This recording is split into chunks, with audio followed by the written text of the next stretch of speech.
आज Doubtnut app download करें। Doubtnut पर अपने सभी गणित, रसायन विज्ञान, भौतिक विज्ञान और जीव विज्ञान के डाउट्स का करो सफाया। बस प्रश्न की फोटो खींचो, एक ही प्रश्न को क्रॉप करो और तुरंत वीडियो सोल्यूशन पाओ। अभी डाउनलोड करें। हेलो बच्चों, आज का हमारा क्वेश्चन क्या है कि प्रत्येक प्रकथन के साथ संलग्न सूची में से उपयुक्त शब्द छांटकर उस प्रकथन के रिक्त स्थान की पूर्ति करना। यानी कि हमें रिक्त स्थान यहाँ भरने हैं। यहाँ पे ब्रैकेट में क्या है कि हमें जो है ऑप्शन दिए होंगे, ठीक, हमें उनमें से एक को छांटना है, एक सही होगा और उसको यहाँ पर भर देना है। तो यहाँ पे इस क्वेश्चन के ए बी सी डी और ई यानी 5 पार्ट हैं। हम इन 5 पार्टों में ऐसे ही क्या है कि रिक्त स्थान है, हमें इनको भरना है। तो चलिए एक एक करके जो हम देखते हैं और इसका आंसर भी साथ में देखते रहेंगे। तो पहला क्या है कि व्यापक रूप में द्रवों का पृष्ठ तनाव ताप बढ़ने पर, फिर जो है रिक्त स्थान है और है। अब रिक्त स्थान की जगह पे इस ब्रैकेट में लिखा हुआ है बढ़ता या घटता, यानी कि इन दोनों में से कोई भी एक आएगा। तो ये चीज हमको पता होना चाहिए क्या कि व्यापक रूप में द्रवों का पृष्ठ तनाव ताप बढ़ने पर क्या होता है, घटता है। ठीक है, यानी कि जो हमारा ये वाला ऑप्शन है वो क्या है, सही है। यानी कि यहाँ पे क्या आएगा, घटता है। क्या है, घटता है। यानी इसका ऑप्शन क्या हो गया, घटता है। ठीक, तो व्यापक रूप में द्रवों का पृष्ठ तनाव ताप बढ़ाने पर घटता है, आप इसको याद रखिए। ठीक है, और अब आते हैं अपने अगले पार्ट में, यानी क्वेश्चन नंबर बी में। गैसों की श्यानता ताप बढ़ाने पर है, यानी कि यहाँ पे क्या है, यहाँ पे रिक्त स्थान है, ताप बढ़ाने पर फिर रिक्त स्थान है, जबकि द्रवों की श्यानता ताप बढ़ाने पर रिक्त स्थान है। ठीक है, बढ़ती या घटती। तो यहाँ पे क्या होगा कि जो पहला है, यानी कि यहाँ पे जो है दो पार्ट है इस क्वेश्चन के, यहाँ पे एक रिक्त स्थान है और दूसरा यहाँ पर है। तो यहाँ पे क्या होगा, यहाँ पे गैसों की श्यानता ताप बढ़ाने पर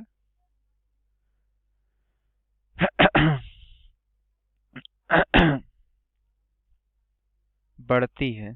ठीक है, तो यहाँ पे क्या हो जाएगा, पहला ऑप्शन, इसका आंसर क्या हो गया, इसका हो गया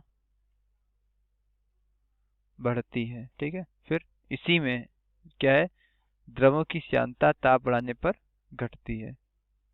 यानी कि यहाँ पे क्या है, दो आंसर हैं इस क्वेश्चन के, दो आंसर है, बढ़ती और घटती। यानी कि गैसों की श्यानता ताप बढ़ाने पर बढ़ती है, जबकि द्रवों की श्यानता ताप बढ़ाने पर घटती है। तो इसका ये दो आंसर हैं।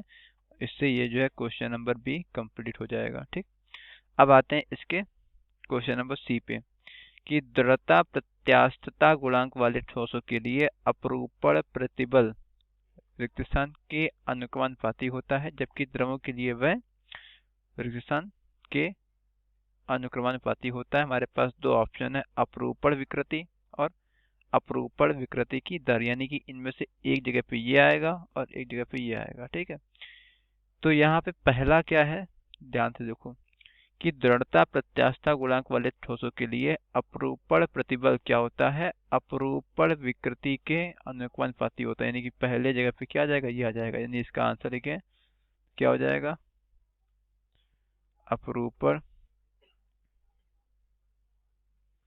विकृति। इसका पहला आंसर ये हो गया।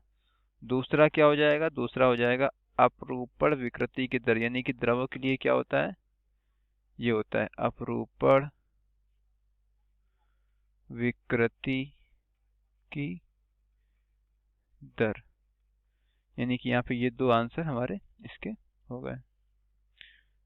ठीक, यानी कि सी ऑप्शन के, सी क्वेश्चन के दो आंसर है, अपरूपण विकृति और अपरूपण विकृति की दर। हम लोग चलते हैं इसके क्वेश्चन नंबर डी पे कि किसी तरल के अपरिवर्ती प्रवाह में आए किसी संकीर्ण पर प्रवाह की चाल में वृद्धि में यहाँ पे रिक्त स्थान का अनुसरण होता है। तो बेटा याद रखो कि यहाँ पे क्या, अच्छा यहाँ पे दो ऑप्शन है, संहति का संरक्षण और बर्नौली सिद्धांत।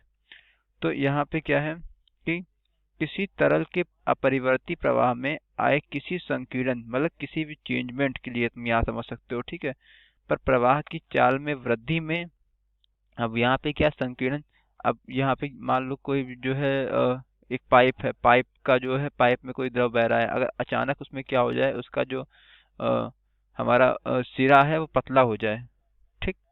यानी कि जो उसका क्षेत्रफल है उसमें जो कमी आ जाए, तो यानी कि पतला हो जाए, पिचक जाए, तो वहां पे क्या होगा, संहति का संरक्षण नहीं, वहां पे हमारा क्या, बर्नौली का सिद्धांत काम आता है।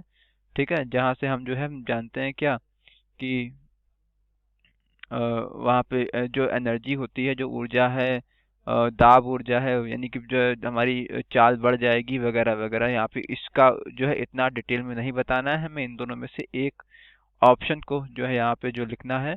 तो यहाँ पे याद रखो कि किसी भी तरल के अपरिवर्ती प्रवाह के लिए किसी संकीर्ण पर प्रवाह की चाल में वृद्धि में बर्नौली सिद्धांत का अनुसरण होता है। यानी इसका आंसर क्या हो जाएगा, इसका आंसर हमारा हो जाएगा बर्नौली सिद्धांत। अब यहाँ पे जो है इसका क्वेश्चन नंबर लास्ट बचा हुआ है क्या, कि किसी वायु सुरंग में किसी वायुयान के मॉडल में प्रक्षोभ की चाल वास्तविक वायुयान के प्रक्षोभ के लिए क्रांतिक चाल की तुलना में क्या होता है, अधिक होता है। ये बड़ा, ये तो हमें याद ही रखना है, इसमें कोई वो नहीं है, याद रखना है इसको, अधिक होता है, ठीक है। हाँ, तो यहाँ से क्या हो गया, यहाँ से ये ऑप्शन हमारा क्या हो गया, करेक्ट हो गया। तो इस क्वेश्चन में ये 5 हमारे पास जो है पार्ट थे। इन पांचों पार्ट में किसी में एक ऑप्शन सही था, मतलब किसी में एक ही जो है रिक्त स्थान था, किसी में 2 थे।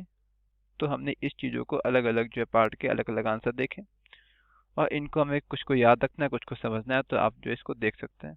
ठीक है, थैंक यू बच्चों। कक्षा 6ठी से 12वीं से लेकर नीट, IIT, JEE वो एडवांस के लेवल तक 1 करोड़ से ज्यादा छात्रों का भरोसा। आज ही डाउनलोड करें डाउटनेट ऐप या व्हाट्सएप करें अपने सारे डाउट्स 8400 400 400 पर।